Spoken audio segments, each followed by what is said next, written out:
जय हिंद प्यारे चैंपियंस। आज की क्लास में हम 31 मार्च की समसामयिक घटनाओं को देखने वाले हैं। क्लास इंपॉर्टेंट रहेगी।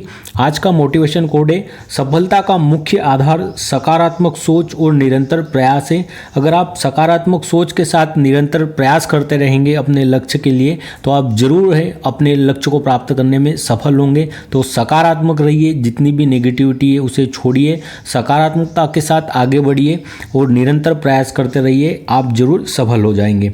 और इस क्लास की पीडीएफ भी प्राप्त कर सकते हैं आप। डिस्क्रिप्शन में दिए लिंक से जुड़कर आप डेली पीडीएफ प्राप्त कर सकते हैं क्लास की। और अगर आप चैनल पे नए हैं तो चैनल को सब्सक्राइब भी जरूर करिएगा।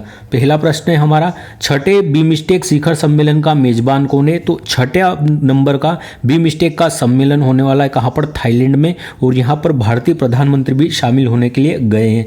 बीमस्टेक जिसे bay of Bengal initiative multi sectoral technical economic corridor कहा जाता है, जो बंगाल की खाड़ी से लगे हुए देश से उनका संगठन है बीमस्टेक। बीमस्टेक की स्थापना कब होती है? तो 1997 में इसकी स्थापना होती है। हेडक्वार्टर इसका ढाका में है। कहाँ पर? ढाका बांग्लादेश में इसका हेडक्वार्टर है।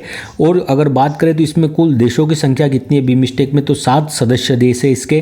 कौन कौन से देश है? तो ब से बांग्लादेश हो गया, आई से इंडिया हो गया, एम से म्यांमार हो गया, एस से श्रीलंका और टी से थाईलैंड हो गया।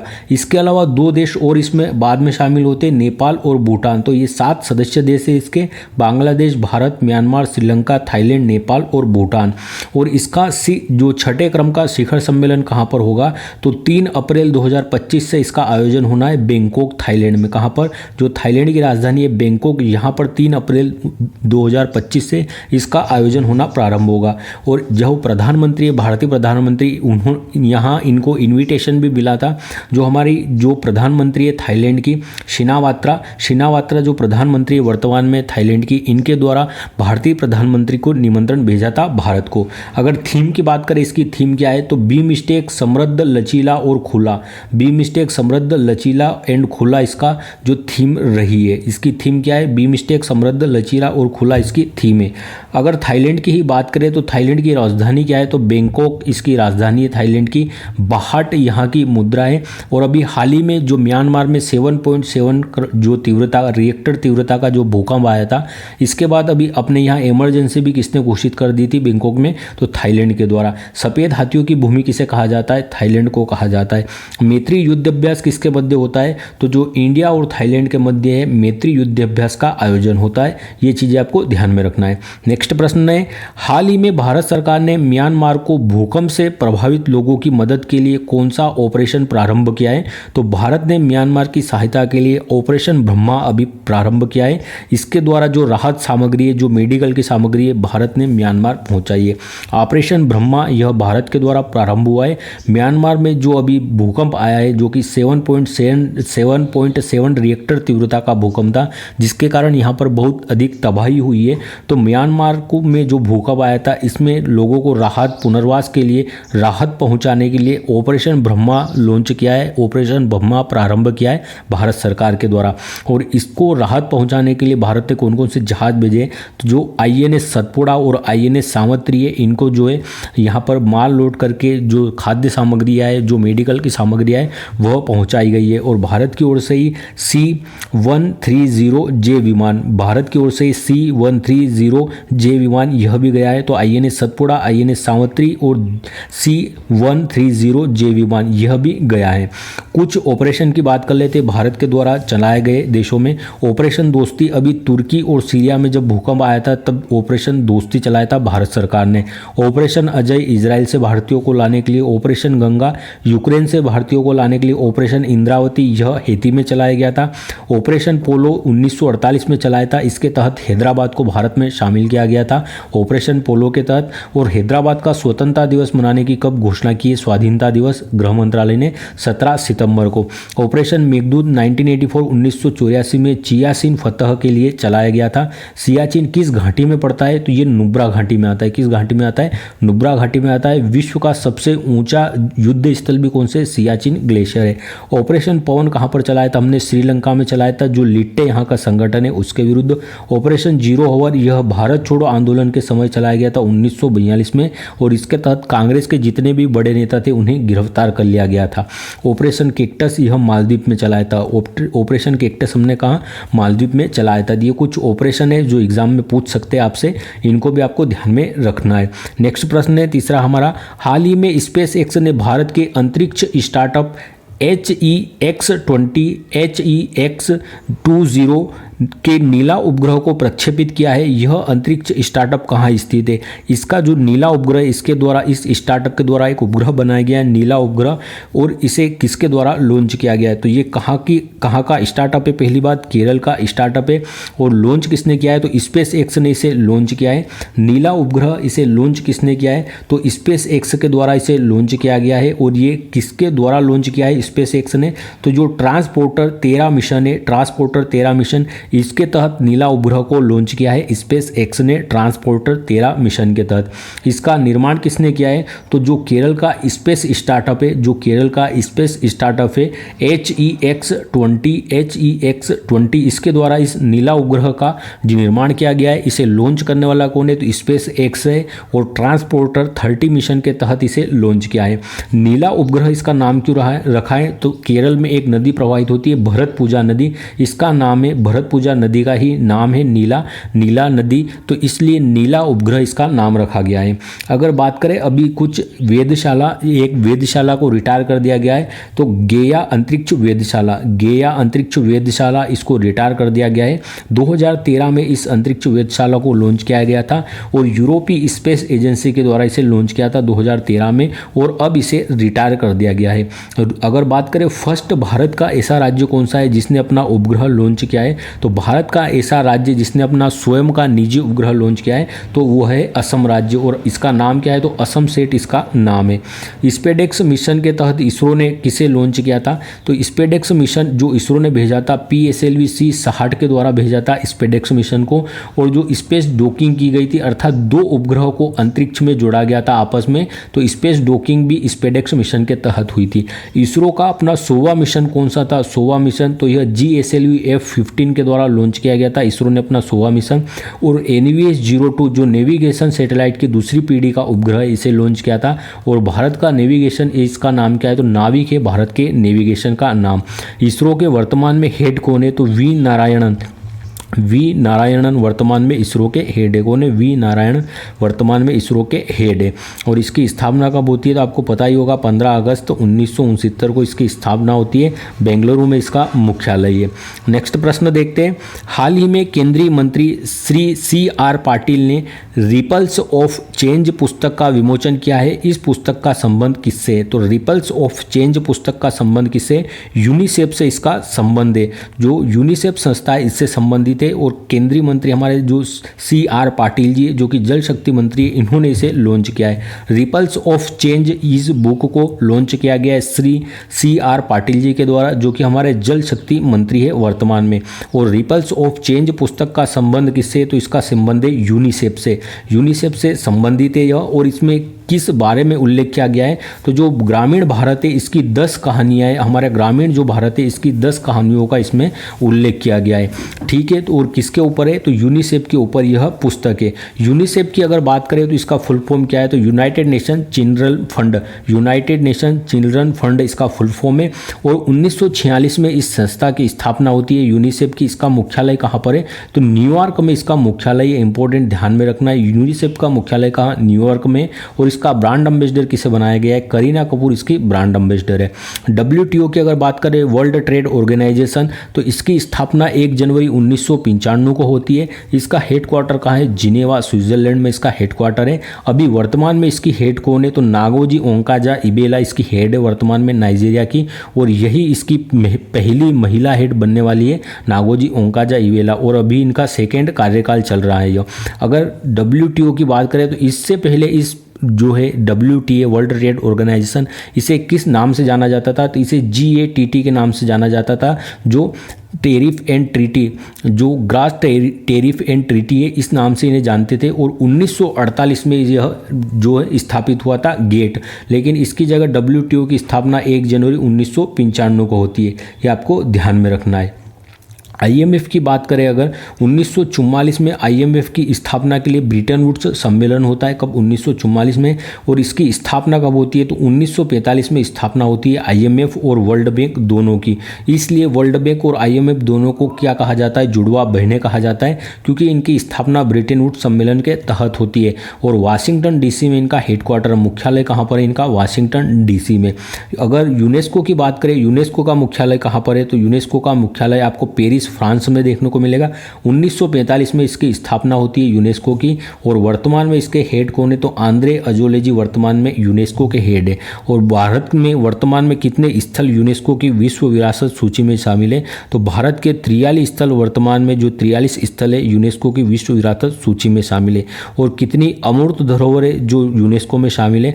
तो भारत की 15 अमूर्त धरोहर है जो यूनेस्को में शामिल है। और कौन सी है 15वें क्रम की? तो 15वें क्रम की गरबा है नवीनतम, जो कि गुजरात का है। और अगर बात करें कितने बायोस्फीयर रिजर्व ऐसे है जो यूनेस्को की मेन एंड बायोस्फीयर रिजर्व सूची में शामिल है?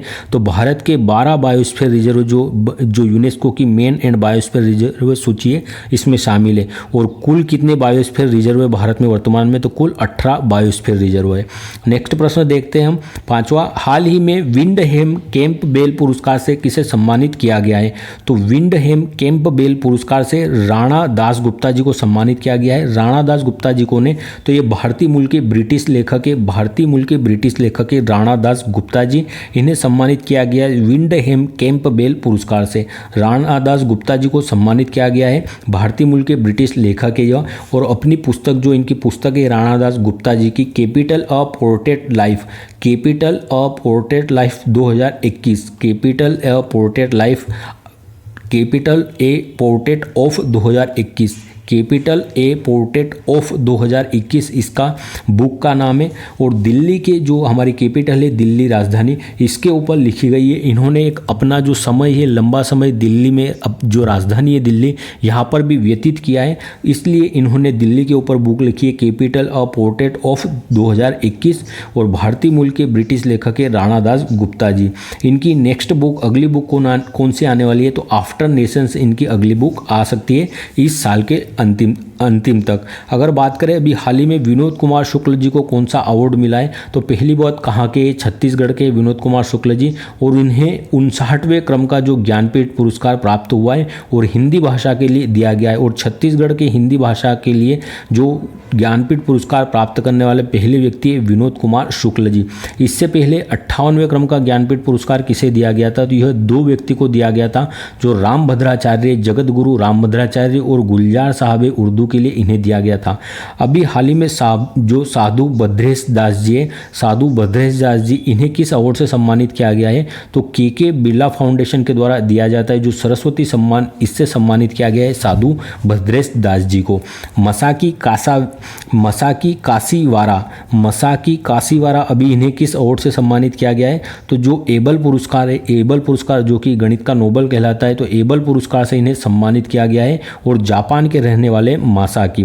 नेक्स्ट प्रश्न है हमारा, हाल ही में 30 मार्च 2025 को साजिबू चेराई ओबा नववर्ष उत्सव कहाँ मनाया गया? तो मणिपुर में मनाया गया है साजिबू चेराई ओबा नववर्ष चैत्र शुक्ल प्रतिपदा, अर्थात जो 30 मार्च को कल जो चैत्र माह का शुक्ल पक्ष होता है, चैत्र शुक्ल प्रतिपदा, चैत्र माह का जो शुक्ल पक्ष का पहला दिन होता है, इस दिन हम नववर्ष के रूप में मनाते हैं। और यहीं से जो नवरात्रि प्रारंभ होती है, हिंदू वर्ष जो हिंदू कैलेंडर है उसके अनुसार नवरात्रि से ही हिंदू कैलेंडर में नव वर्ष प्रारंभ होता है। और यह चैत्र शुक्ल प्रतिपदा से प्रारंभ हुआ है, अर्थात 30 मार्च को। और इसी नव वर्ष को साजिबू चेरई ओबा के नाम से कहाँ पर जाना जाता है? तो मणिपुर में इसे साजिबू चेरई ओबा के नाम से जानते हैं, इंपॉर्टेंट है। और मेती समुदाय है, मेती समुदाय का जो नव वर्ष है, जो मणिपुर का मेती समुदाय है उसका नव वर्ष है साजिबू चेरई ओबा, और यहाँ पर इसे इस नाम से मनाया जाता है। उगादि के नाम से कहाँ पर जानते हैं? तो आंध्र प्रदेश, तेलंगाना और कर्नाटक में इस नव वर्ष को उगादी के रूप में मनाया जाता है, उगादी उत्सव के रूप में। गुड़ी पड़वा इसे महाराष्ट्र में कहा जाता है। नवरेह कहाँ पर, तो नवरेह से जम्मू कश्मीर में कहा जाता है। और जो सिंधी समुदाय है, सिंधी समुदाय के जो श्री झूलेलाल जी है, इनकी जयंती होती है तो चेटी चंड जयंती होती है जो झूलेलाल जी की। तो चेटी चंड जयंती के रूप में कौन मनाता है, सिंधी समुदाय मनाता है चेटी चंड के रूप में, जो कि इनके जो सिंधी समुदाय, इनके भगवान जो श्री झूलेलाल है, इनकी जयंती होती है और चेटी चंड के रूप में इसे मनाया जाता है। संघाई महोत्सव का आयोजन कहाँ पर होता है, मराई होबा महोत्सव का आयोजन कहाँ पर होता है, चिरौ लिली फेस्टिवल कहाँ पर आयोजित होता है, तो संघाई, मेराई होबा उत्सव और चिरौ लिली फेस्टिवल ये कहाँ पर होते हैं, ये सभी भी मणिपुर में आयोजित होने वाले फेस्टिवल है। लोकटक झील कहाँ पर है, मणिपुर में स्थित है। और केबुल लामझाओ राष्ट्रीय उद्यान जो कि 13वां राष्ट्रीय उद्यान है, ये भी कहाँ पर स्थित है, मणिपुर में। और ये जो नॉर्थ ईस्ट इंडिया हमारा उत्तर पूर्वी भारत, उसकी सबसे बड़ी मीठे पानी की झील कौन सी है, लोकटक झील है। नेक्स्ट प्रश्न है, हाल ही में केंद्रीय कैबिनेट ने किस राज्य की Kosi Mechi intra state link project को मंजूरी दी है, तो केंद्रीय कैबिनेट के द्वारा अभी मंजूरी दी है Kosi Mechi intra state link project. तो बिहार में जो इस प्रोजेक्ट को कार्य प्रारंभ होने वाला है और बिहार राज्य की यह परियोजना है, इसे अभी केंद्र द्वारा मंजूरी दे दी गई है। केंद्रीय कैबिनेट ने बिहार के लिए जो Kosi Mechi intra state link project है, इसको मंजूरी दे दी है। और इससे क्या बेनिफिट होने वाला है, तो इससे सिंचाई और बाढ़ का प्रबंधन करने का उद्देश्य है। और इसके लिए जो कोसी नदी है जिसे बिहार का शोक कहा जाता है, इसके जल को जो डाइवर्ट किया जाएगा और जो महानदी बेसिन है, जो महानंदा बेसिन में जो है इसे ट्रांसफ़र किया जाएगा। इसके लिए 6,282 करोड़ रुपए को मंजूरी दे दी गई है। 6,282 करोड़ रुपए के जो बजट की मंजूरी दे दी गई है और 2029 तक इस कार्य को पूरा करने का लक्ष्य है। अगर मान लीजिए ये जो पानी है, पानी अधिशेष है, अगर जो कोसी नदी है इसमें पानी अधिशेष है, अर्थात जो इसकी क्षमता है उससे अधिक पानी है, तो कोसी नदी के पानी को डाइवर्ट करके महानंदा बेसिन जो क्षेत्र है, बिहार में ही महानंदा बेसिन क्षेत्र में, यहाँ पर इसे डाइवर्ट किया जाएगा कोसी के पानी को। और इस प्रोजेक्ट को कब तक पूर्ण होना है, 2029 तक यह जो है पूर्ण होगा। अर्थात चुनाव के बाद अगर चुनाव में वापस आप नीतीश बाबू को लाते हो तो ये प्रोजेक्ट पूरा करेंगे आपके लिए। तो सिंचाई और बाढ़ प्रबंधन होगा इससे। और किस नदी में, तो कोसी का पानी महानंदा बेसिन में ले जाया जाएगा, ये आपको ध्यान में रखना है। और सिंचाई और बाढ़ प्रबंधन इससे करने वाले हैं। अभी कुछ समय पहले केन बेतवा लिंक को भी जोड़ा गया था, जो कहाँ की, मध्य प्रदेश में जो केन और बेतवा नदी, इन्हें आपस में जोड़ा गया था। और इन्हीं का एक जो बीच में कौन सा क्षेत्र आया था जिसका जलमग्न हुआ था क्षेत्र, कौन सा टाइगर रिजर्व था, तो पन्ना टाइगर रिजर्व जलमग्न हुआ था, इससे कुछ भाग पन्ना टाइगर रिजर्व का। नेक्स्ट प्रश्न है, हाल ही में टेबल टेनिस के WTT स्टार कैंडर इवेंट के सेमीफाइनल में पहुंचने वाले पहले भारतीय खिलाड़ी कौन है, तो पहली बात तो टेनिस की प्रतियोगिता है W स्टार कैंडेटर इवेंट, इसमें सेमीफाइनल में पहुंचने वाले पहले भारतीय खिलाड़ी मानव ठक्कर जी बने। यह टेबल टेनिस की प्रतियोगिता है, सेमीफाइनल में पहुंचने वाले पहले भारतीय कौन बने, मानव ठक्कर जी बने। और किसे हराकर यह सेमीफाइनल में पहुंचे, तो ये दक्षिण कोरिया के लिम जोंग को हराकर पहुंचे। और मैच कहां पर हुआ था, तो चेन्नई में मैच हुआ था। Tashkent open memorial open tournament कहां पर हुआ था, तो Tashkent open memorial open tournament यह चेस से संबंधित है। और इसे अभी किसने जीता है, तो निहाल सरीन है, उन्होंने Tashkent open memorial open tournament जीता है, चेस से संबंधित है और निहाल सरीन ने जीता है। अगर टेबल टेनिस के प्रमुख खिलाड़ियों की बात करें तो कौन कौन से टेबल टेनिस से संबंधित खिलाड़ी है, तो शरद कमल टेबल टेनिस से संबंधित है, जिन्होंने अभी संन्यास ले लिया है।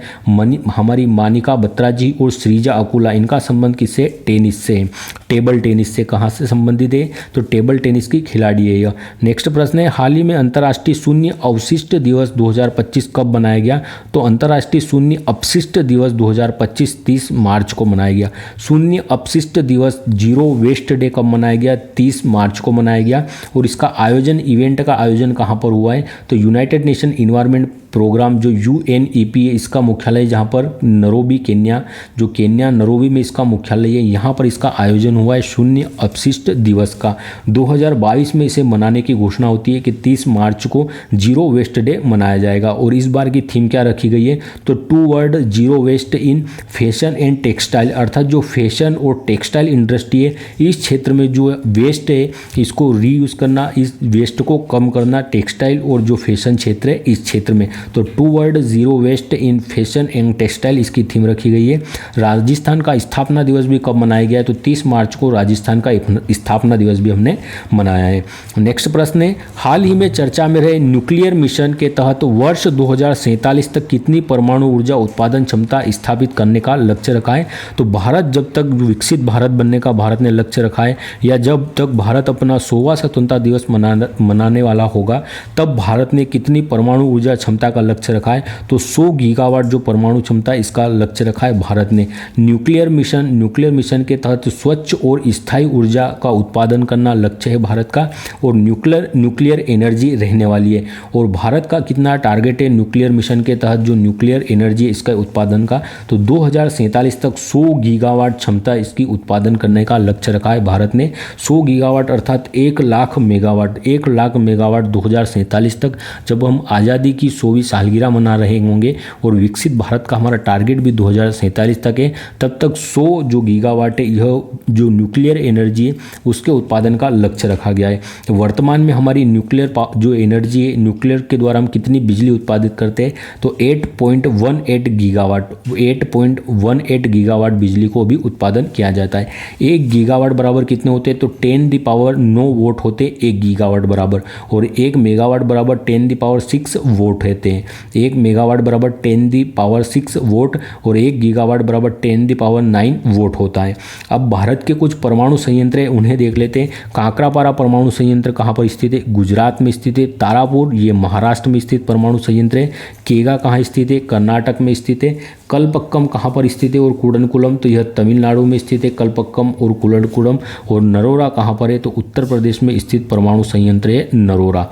अब आगे देखते हैं हम कल के प्रश्नों को रिवाइज करेंगे। अगर आपको क्लास अच्छी लगी, आपके लिए क्लास हेल्पफुल है और आपको लगता है कि आपको बेस्ट कंटेंट में जो रिवीजन के रूप में देता हूं और आपको बेस्ट तरीके से एक्सप्लेन करता हूं, तो आप भी सपोर्ट जरूर करिएगा, जो वीडियो को लाइक करिएगा, और अगर आप शेयर कर सकते हो चैनल को तो शेयर भी जरूर करिएगा इस क्लास को। पहला प्रश्न है हमारा, हाल ही में भारत और रूसी नौसेना के बीच द्विपक्षीय समुद्री अभ्यास इंद्र 2025 कहाँ प्रारंभ हुआ है, तो चेन्नई में यह प्रारंभ हुआ है। हुरून ग्लोबल रीच लिस्ट 2025 के अनुसार एशिया में अरबपतियों की राजधानी का खिताब किसे मिला है, तो संघाई को मिला है अरबपतियों की राजधानी का खिताब। चाय बोर्ड के आंकड़ों के अनुसार वैश्विक निर्यात में भारत को कौन सा स्थान मिला है चाय के निर्यात में, तो भारत श्रीलंका को पीछे रखकर दूसरे स्थान पर आ चुका है। गणित के नोबल एबल पुरस्कार 2025 से किसे सम्मानित किया गया है, तो मासाकी काशीवारा जी को सम्मानित किया गया है, जो कि जापान के हैं। ग्लोबल फाइनेंशियल सेंटर्स इंडेक्स 37 की समग्र श्रेणी में गुजरात की गिफ्ट सिटी को कौन सा स्थान मिला है, तो 46वां स्थान मिला है। खेलो इंडिया पैरा गेम्स 2025 की पदक तालिका में शीर्ष स्थान किसे मिला है, तो हरियाणा को शीर्ष स्थान मिला है। सेकंड स्थान पर तमिलनाडु रहा है, थर्ड स्थान पर आपका कौन उत्तर प्रदेश रहा है, और चौथे स्थान पर राजस्थान रहा है। हाल ही में एशिया के सबसे बड़े इंटर कॉलेजिएट तकनीक और उद्यमिता महोत्सव टेक कृति 2025 का आयोजन कहाँ पर हुआ है, तो IIT कानपुर में इसका आयोजन होता है। उड़ीसा में DRDO ने नौसेना के लिए सतह से हवा में मार करने वाली कौन सी मिसाइल का सफल परीक्षण किया है, तो अभी VLSRSAM जो मिसाइल है इसका सफल परीक्षण किया गया है।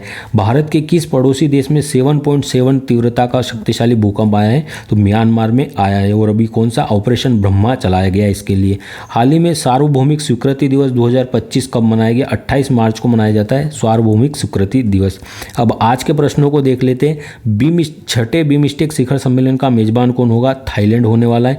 भारत सरकार ने म्यांमार में भूकंप से प्रभावित लोगों को मदद के लिए कौन सा ऑपरेशन प्रारंभ किया है, ऑपरेशन ब्रह्मा प्रारंभ किया है। स्पेसएक्स ने भारत के अंतरिक्ष स्टार्टअप HEX-20 के नीला उपग्रह को प्रक्षेपित किया है। यह अंतरिक्ष स्टार्टअप कहाँ का है, तो ये अंतरिक्ष स्टार्टअप केरल का है।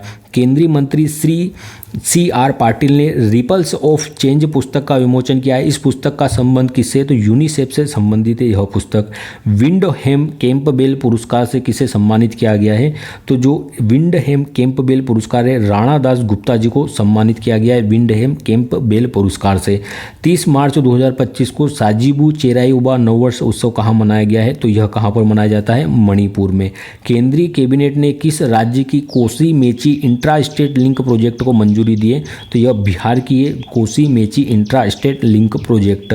हाल ही में टेबल टेनिस के WTT स्टार कैंडिडेटर इवेंट के सेमीफाइनल में पहुंचने वाले पहले भारतीय खिलाड़ी कौन बने? तो यह कौन बने? मानव ठक्कर जी बने। चेन्नई में इसका आयोजन हुआ था। अंतर्राष्ट्रीय शून्य अपशिष्ट दिवस 2025 कब मनाया गया? तो 30 मार्च को मनाया गया है। चर्चा में रहे न्यूक्लियर मिशन के तहत वर्ष 2047 तक कितनी परमाणु ऊर्जा उत्पादन क्षमता स्थापित करने का लक्ष्य रखा है भारत ने? तो 100 गीगावाट जो ऊर्जा उत्पादन करने का लक्ष्य रखा है। धन्यवाद। जय हिंद।